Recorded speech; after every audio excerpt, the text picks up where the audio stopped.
Hi ladies and gents, my name's Jeremy. I'm a fitness trainer, yoga instructor here at Synergy Midtown here on the east side, and I have back pain. I have an old herniated disc back injury between L4 and L5, which is my low back, my lumbar area, you know, right back here, and it hurts. And it doesn't hurt anymore. I've done a lot of exercises to rehabilitate it, and right now I'm going to show you some of the exercises that I used post-injury as part of my rehabilitation. So our first exercise, which you've seen in yoga classes, is cat and cow.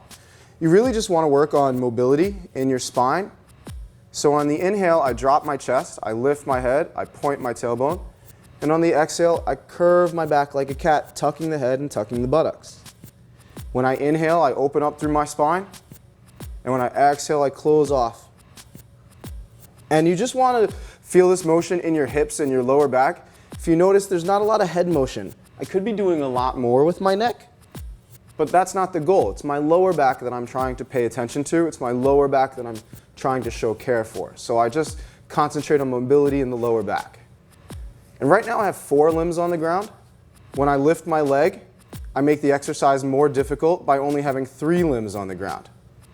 My goal here is to make the leg straight, pushing through the heel towards the wall behind me, toes pointing down towards the floor. I could hold this for about 10 seconds to release. That's the beginning exercise. To make it a little more difficult, while I hold the leg up, I begin to circle in one direction. I can also circle the leg in the other direction, working on squeezing my glutes, keeping the leg straight, attempting to draw a circle. To add the abdominals to this exercise, I do a tuck, I do a crunch, I bring my forehead to my knee, and then I get nice and long. Now here I have 3 limbs on the ground. Now I've made the exercise more difficult by only having 2 limbs on the ground, 1 hand and 1 arm. I reach back through the heel with my leg, I reach forward with my arm towards the wall in front of me. I can just hold for about 10 seconds, and then release. I can hold and then release. To make the exercise more difficult, once I lift, I can add the crunch, elbow to knee, getting nice and long, make the straight line, do a crunch, tuck the body, curl the body, getting nice and long. And the hardest would be to draw a circle with the leg and the arm at the same time. Beginning students will probably draw something more like a box, half a circle, half a box, and advanced students will probably be able to do a box or a circle a little bit better. So now, how do you make this harder? If you're really good with just having the leg down and the arm down, how do you make this harder? You go from 2 limbs to 1 limb.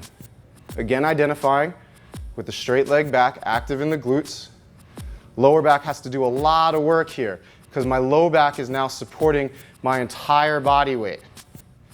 So it's helpful to have the hand down. This gives you support. To graduate where you're just on the 1 foot, your back has to be a lot stronger. You have to be post-rehab, post-injury in order to do this.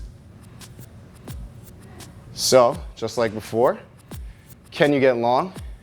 Can you do the crunch? Can you get long? Can you do the crunch? Can you get long with both arms? Can you do the crunch? Can you get long with both arms? Can you do the crunch? So there you go. My name's Jeremy. I used to have back pain, and I don't anymore. And it's because I started with basic mat exercises. I addressed my injury, I paid attention to my lower back, and eventually, after much practice, I graduated to a post-rehab, to a post-injury phase.